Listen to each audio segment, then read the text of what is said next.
안녕하세요. 신동영과 함께 공부하는 테크 트렌드입니다. 오늘은 요즘 정말 핫하죠? 바로 AI 어시스턴트를 넘어서 우리 삶의 파트너가 될 AI 에이전트에 대해 알아보겠습니다. 와, 생각만 하던 AI가 이제는 직접 행동까지 나선다니 정말 대단한 변화가 시작되는 것 같아요. 바로 한번 들어가 보시죠.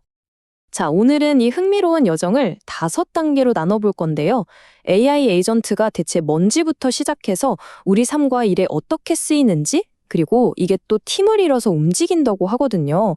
에이전틱 AI라고 부르는데 이것까지 알아보고 그럼 이걸 어떻게 실제로 쓸 수 있는지, 마지막으로 우리 미래는 또 어떻게 바뀔지 차근차근 따라와 보세요. 네, 맞아요. 생각은 그만, 이제는 움직여라. 딱 이 말입니다. 지금까지 AI는 뭐랄까 되게 똑똑한 조언자 같았어요. 이런 건 어떠세요? 하고 제안만 해줬잖아요. 근데 이제는 네, 제가 알아서 처리할게요 하고 말하면서 직접 움직이는 그런 실행가가 된 거죠. 와, 생각만 하던 AI가 이제 진짜 팔 걷어붙이고 나선 겁니다. 이런 변화에 대해서 엔비디아의 젠슨 황 CEO도 똑같은 얘기를 했어요. AI 에이전트는 그냥 생각만 하는 게 아니라 스스로 추론하고 계획하고 심지어 행동까지 하는 지식 로봇으로 진화하고 있다. 이렇게 말이죠. 이건 뭐 새로운 AI 시대가 열렸다는 선언이나 다름없죠. 자, 그런데 여기서 오픈 AI의 샘 알트만은 한술 더 뜹니다. 이 지식 로봇이 이제 곧 우리 일터로 들어와서 우리의 동료가 될 거라는 거예요. 와, 그냥 도구가 아니라 진짜 같이 일하는 동료가 생긴다니 이거 정말 보통 변화가 아닌 것 같습니다. 자, 그럼 이제 본격적으로 한번 파고 들어가 보죠. 대체 AI 에이전트라는 게 우리가 흔히 쓰는 챗봇이랑 뭐가 그렇게 다른 걸까요? 가장 큰 차이점은 바로 형동을 하느냐 마느냐에 있어요. 예를 들어서 챗봇한테 이번 주말에 가족여행 갈 건데 계획 좀 짜줘 라고 하면 뭐 멋진 여행지를 추천해 주겠죠? 거기까지예요. 근데 AI 에이전트는 거기서 안 끝나요. 진짜로 항공권을 예매하고 숙소까지 예약해버리는 실제 행동까지 마무리하는 거죠. 와, 바로 이 차이입니다. 그래서 우리가 AI 에이전트를 딱 한마디로 정의하면 자율적으로 행동 가능한 파트너라고 할 수 있는 거예요. 주변 상황을 스스로 파악하고 혼자서 판단하고 목표를 이루기 위해 직접 움직이는 거죠. 와, 정말 든든한 파트너가 하나 생기는 셈입니다. 그럼 이 멋진 파트너는 어떻게 일하냐? 딱 3단계예요. 먼저 주변 상황을 쓱 감지하고 그 정보를 가지고 학습하고 추론한 다음에 마지막으로 행동을 옮기는 거죠. 감지, 추론, 행동. 아주 체계적이죠. 자, 그럼 이 엄청난 파트너가 우리 삶을 구체적으로 어떻게 바꾸게 될까요?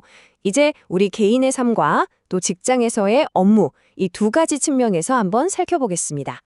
메타의 마크 저커버그도 이 얘기를 했는데요.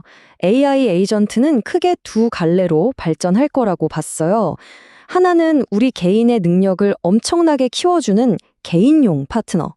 또 다른 하나는 회사 일을 자동화해주는 업무용 파트너. 그러니까 우리 삶과 일이 동시에 바뀌는 거죠. 개인용 에이전트는 진짜 만능 비서 같은 거예요. 그냥 뭐 물어보면 대답해주는 수준이 아니라 긴 영상 요약해달라, 온라인 쇼핑 대신해달라 이런 귀찮은 일들을 그냥 대신 실행해주는 거죠. 심지어 가끔은 지친 마음을 알아주고 위로해주는 그런 감성적인 동반자 역할까지 해준다고 하네요. 자, 근데 여기서부터가 진짜 재밌습니다.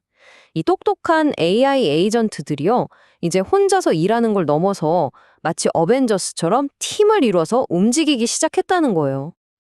네, 맞아요. 더 어렵고 복잡한 문제를 해결하려고 한 명이 모든 걸 다 하는 게 아니라 각자 전문 분야가 있는 여러 에이전트들이 팀으로 뭉치는 거죠. 이걸 바로 에이전틱 AI 시스템이라고 부릅니다. 그쵸? 혼자서는 힘든 일도 전문가들이 팀으로 덤비면 해결할 수 있잖아요. 딱 그 원리입니다. 이 에이전틱 AI로 진화하는 데는 3가지 핵심 요소가 필요합니다. 바로 기억, 행동, 그리고 신뢰예요. 과거에 나눴던 대화나 작업을 기억해서 계속 배우고 필요한 도구를 써서 실제로 행동하고 또 우리가 정해준 범위 안에서 사고 치지 않고 안정적으로 움직여야 우리가 신뢰할 수 있겠죠.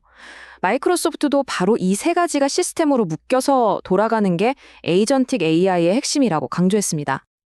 와, 정말 대단한 개념 아닌가요? 그럼 이걸 기업에서는 어떻게 현실에 적용하고 있을까요? 그 방법도 한번 알아봐야겠죠? 성공적으로 독립하려면 막무가내로 시작하면 안 돼요. 아기가 기고, 걷고, 뛰는 것처럼 단계적으로 가야 합니다. 바로 크롤, 워크, 런 전략인데요. 처음에는 아주 간단하고 위험 부담이 적은 일부터 자동화하고 이게 기능 단계죠. 좀 익숙해지면 업무 범위를 조금씩 넓혀가고 이건 걷는 단계. 최종적으로는 복잡하고 창의적인 일까지 맡기는 겁니다. 이게 뛰는 단계죠. 이렇게 차근차근 신뢰를 쌓는 게 핵심입니다. 근데 여기서 진짜 중요한 게 있어요. 가장 큰 어려움은 기술 자체가 아니라는 겁니다. 진짜 핵심은 AI랑 우리 인간이 어떻게 같이 일할 건지 그 협업 관계를 만들고 거기에 맞춰서 일하는 방식을 완전히 새로 짜는 거예요. 누가 뭘 하고 어떻게 협력할지 이 역할을 재정해야 하는 게 성공의 열쇠라고 할 수 있죠. 자, 이제 마지막 장입니다. AI 에이전트가 만들어갈 우리의 미래는 과연 어떤 모습일까요? 세상이 완전히 새롭게 바뀔 텐데 정말 기대되지 않으세요? 마이크로소프트의 사티아 나델라 CEO가 이런 말을 했어요. PC 시대에 마우스가 등장해서 모든 걸 바꿔놨잖아요. AI 시대에는 바로 우리의 음성과 시각이 그 마우스 같은 역할을 하게 될 거라는 거죠. 더 이상 키보드나 터치스크린이 아니라 말하고 보는 걸로 모든 걸 제어하는 시대가 온다는 겁니다. 이게 뭘 의미할까요? 어쩌면 우리가 지금 손에서 놓질 못하는 이 스마트폰 시대가 끝날 수도 있다는 얘기예요. 생각해보세요. AR 글래스 같은 걸 끼고 말과 눈짓으로 모든 걸 할 수 있다면 굳이 이 네모난 화면을 들여다볼 필요가 있을까요? 그럼 이런 시대에 우리 인간은 뭘 준비해야 할까요? AI의 대부라고 불리는 제프리 힌튼 교수가 세 가지를 딱 짚어줬습니다.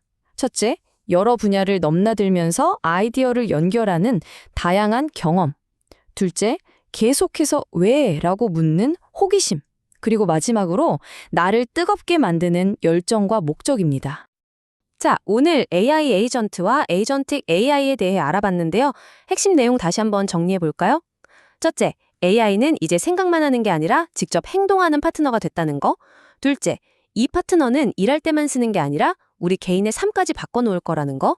그리고 셋째, 이 파트너들이 더 똑똑하게 일하기 위해서 기억, 행동, 신뢰 이 세 가지를 바탕으로 팀플레이를 하는 에이전틱 AI로 진화하고 있다는 점 꼭 기억해 주세요.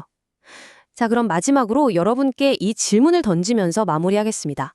먼 미래에 여러분의 머릿속에서 어떤 답이 딱 떠올랐을 때 과연 그 답의 출처는 어디일까요? 순수하게 여러분 자신의 생각일까요? 아니면 여러분의 뇌를 확장시켜주는 AI 파트너와의 협력의 결과물일까요? 한번 깊이 생각해 보시면 좋겠습니다. 지금까지 신동영과 함께하는 테크 트렌드였습니다. 감사합니다.